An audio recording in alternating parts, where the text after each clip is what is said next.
বিসমিল্লাহির রহমানির রহিম। আসসালামু আলাইকুম ওয়া রাহমাতুল্লাহি ওয়া বারাকাতুহু। প্রিয় ভাই বন্ধু ফলোয়ার্স যারা আমাকে সবসময় ফেসবুক এবং ইউটিউবে দেখে থাকেন, আপনাদের সকলের প্রতি আমার আন্তরিক শুভেচ্ছা এবং সালাম। এবং যারা লাইক এবং কমেন্টস দিয়ে আমাকে অনুপ্রেরণা যোগান, তাদের প্রতি আমার আন্তরিক সালাম ভালোবাসা। আসসালামু আলাইকুম। তো আমি এখন যে বিষয়টা নিয়ে আসছি সেটা হলো আমাদের ইসলামের ইতিহাসে শ্রেষ্ঠ হাদিস বর্ণনাকারীদের মধ্যে তিনি একজন অন্যতম। তিনি হলেন আবু হুরায়রা রাদিয়াল্লাহু আনহু। তো ওনার প্রকৃত নাম সম্পর্কে আমাদের একটু মতভেদ আছে।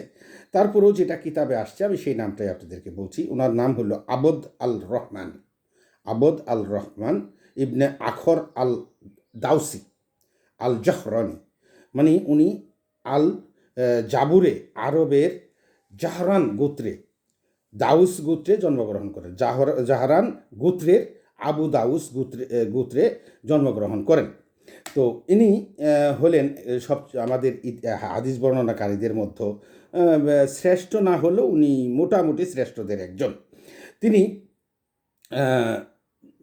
আমাদের যে ইসলাম প্রচার করেন, রাসূল সাল্লাল্লাহু আলাইহি ওয়াসাল্লাম যখন প্রকাশ্যে ইসলাম প্রচার করেন, সেই প্রথম যুগে যারা ইসলাম গ্রহণ করে সেই যুগে তিনি প্রথম যারা ইসলাম গ্রহণ করছিলেন তাদের মধ্যে উনি অন্যতম। তো উনার কথা হলো উনার জীবনে উনি উল্লেখ আছে আমাদের যে উনি প্রায় ৫,৫০০ মতো হাদিস উনার মুখস্থ ছিলেন। ওনার প্রায় ৫,৫০০ মতো হাদিস মুখস্থ ছিলেন এবং উনি আরও অনেক হাদিস বর্ণনা করছেন। তবে উনি শ্রেষ্ঠ হতেন, কিন্তু আমাদের যে সমস্ত হাদিস বর্ণনাকারীরা আছে যেমন আবু হুরায়রা রাদিয়াল্লাহু আনহু, হযরত ইবনে আব্বাস রাদিয়াল্লাহু আনহু, আনাস রাদিয়াল্লাহু আনহু, আবু খুদরি, আবু সাঈদ খুদরি রাদিয়াল্লাহু আনহু, তারপরে আবদুল্লাহ বিন আমর রাদিয়াল্লাহু আনহু, তারপরে আরও অনেকেই আছেন। তো এইখানে আরেকজন যিনি আছেন ওনার চাইতে যিনি আগিয়ে আছেন তিনি হলেন যে আমর ইবনে আস, আবদুল্লাহ ইবনে আমর ইবনে আস। উনি ছিলেন রাসূল সাল্লাল্লাহু আলাইহি ওয়াসাল্লামের লেখক। তো উনি আবার হয়েছে কি ওই যখনই রাসূল সাল্লাল্লাহু আলাইহি ওয়াসাল্লামের কাছে কিন্তু হাদিস শুনতেন সাথে সাথে লিখে রাখতেন। তো এই লিখে রাখাটা মানে হাদিস রাসূলের নির্দেশে না, এটা ওনার নিজে থেকেই উনি লিখে রাখতেন। তো এইখানে আবু হুরায়রা রাদিয়াল্লাহু আনহু যেটা বলছেন যে তার লিখে রাখার কারণে তিনি আমার সাথে বেশি হাদিস বর্ণনা করতে পারছেন, কেননা তার লিখা ছিল। আর আমার যেটা হইতো আমি যেটা শুনতাম সেটা মুখস্থ করে রাখতাম। তো যাই হোক ওনার স্মৃতিশক্তি অনেক ভালো ছিল আল্লাহ তাআলা যে এরা একটা কারণ আছে। একটা হাদিসে আসছে যে হযরত আবু হুরায়রা রাদিয়াল্লাহু আনহু নিজেই হাদিসটা বর্ণনা করছেন। এই হাদিসগুলো আছে আমাদের বুখারী গ্রন্থে, ইসলামিক ফাউন্ডেশন থেকে প্রকাশিত।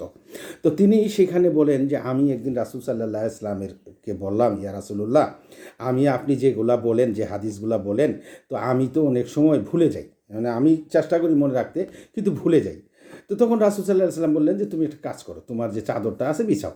তো তখন আবু হুরায়রা রাদিয়াল্লাহু আনহু ওনার চাদরটা বিছাইলেন এবং রাসূল সাল্লাল্লাহু আলাইহি ওয়াসাল্লাম ওনার দুই হাত দিয়ে অঞ্জলি বানাইলেন। অঞ্জলি বানায় কি একটা ঢেলে দিলেন।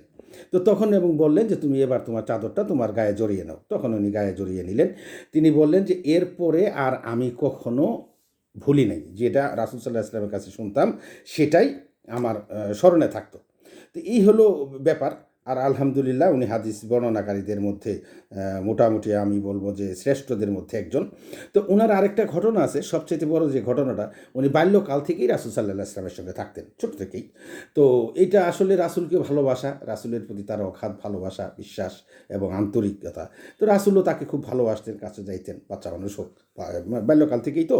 তো যাই হোক, তো তখন উনি একটা কাজ করছেন কি, ওনার এই আবু হুরায়রা নাম হওয়ার কারণটাই এখানে আসছে। সেটা হলো যে একটা আহত বিড়ালের বাচ্চা, মানে হয়তো বা কেউ আঘাত করছে, মারছে বা কোথাও কোনোভাবে বিড়ালের বাচ্চা আঘাত পাইছে। তো পরে উনি এটা নিয়ে লালন পালন করছে এবং সবসময় তার হাতে রাখতো বাচ্চাটা। তো উনি যখন রাসূলের দরবারে যাইতেন তখন ওই বাচ্চাটা তার হাতে থাকতো।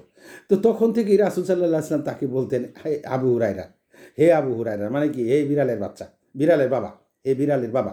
তো যখন এরকম বলতেন এই নামটাই তখন প্রচার হয়ে গেছে, মানে সবাই তাকে ওই আবু হুরায়রা নামেই ডাকতো। তো তোনার যে আসল নাম সেটা আস্তে আস্তে বিলীন হয়ে গেল। তো উনি যাই হোক আবু হুরায়রা নামে পরিচিত হয়ে গেলেন এবং আজ অবধি উনি আবু হুরায়রা নামে বিখ্যাত, সকলের কাছে পরিচিত।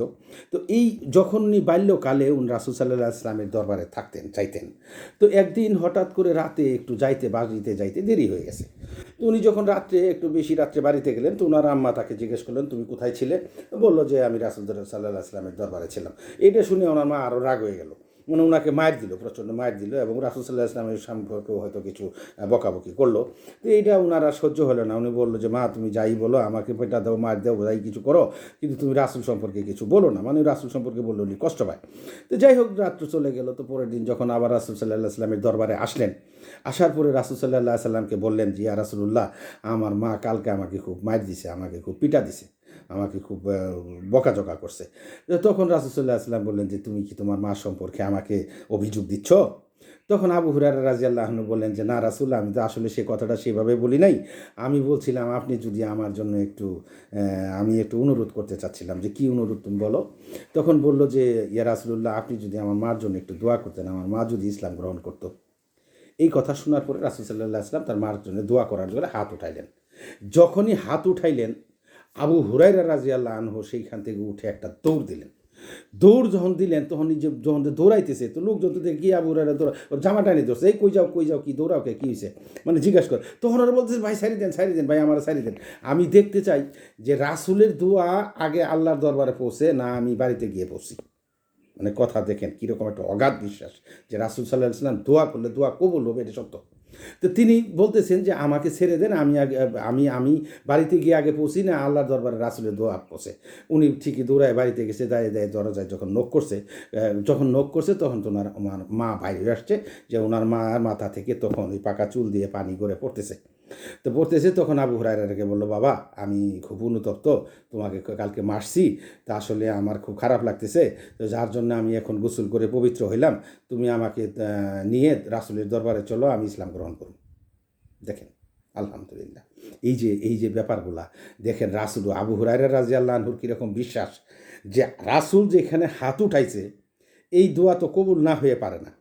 আর উনি চিন্তা করলেন যে দোয়া আগে কবুল হয় না আমি আগে বাড়িতে গিয়ে বসি। উনি বাড়িতে পৌঁছার আগেই দোয়া কবুল হয়ে গেছে। তো এই যে আল্লাহ তাআলা যে আমাদের যে নিদর্শনগুলা, তো আমরা আসলে অনেক সময় বুঝে আসে না। আমরা হাদিস শুনি, কোরআন শুনি, কোরআনের বাণী, আল্লাহ তাআলা যেখানে, আল্লাহর চেয়ে কে সত্যবান? আল্লাহর চেয়ে কে সত্যবান? বারবার বলতেছে দেখো তোমরা আমার ইবাদত করো, দেখো বিশ্বাস করো, তোমরা ইবাদত করো, জাহান্নাম জান্নাত আমি সৃষ্টি করছি। হ্যাঁ, যারা আমাকে বিশ্বাস করবে না, যারা আমার জন্য আমার ইবাদত করবে না, তাদের জন্য জাহান্নাম রয়েছে। আর যারা আমাকে বিশ্বাস করবে, আমার সৎ কাজ করবে, আমি তাদের জন্য জান্নাত রেখে দিছি। আমাদের এটা বিশ্বাসে আসে না, আমাদের মানে আমাদের বোধগম্য হয় না। যাই হোক, আল্লাহ তাআলা আমাদের সবাইকে বুঝ দান করুক, আমাদের সবাইকে আল্লাহর ইবাদত করার তৌফিক দান করুক। এই আশায়, এই প্রত্যাশায় আপনাদের কাছে আমার হাজির। আমার যদি একটা কথাও কোনো কাজে লাগে আপনাদের আল্লাহর কাছে দোয়া করবেন, আল্লাহ যেন আমার প্রতিদান দেয়। আসসালামু আলাইকুম ওয়া রাহমাতুল্লাহি ওয়া বারাকাতুহু।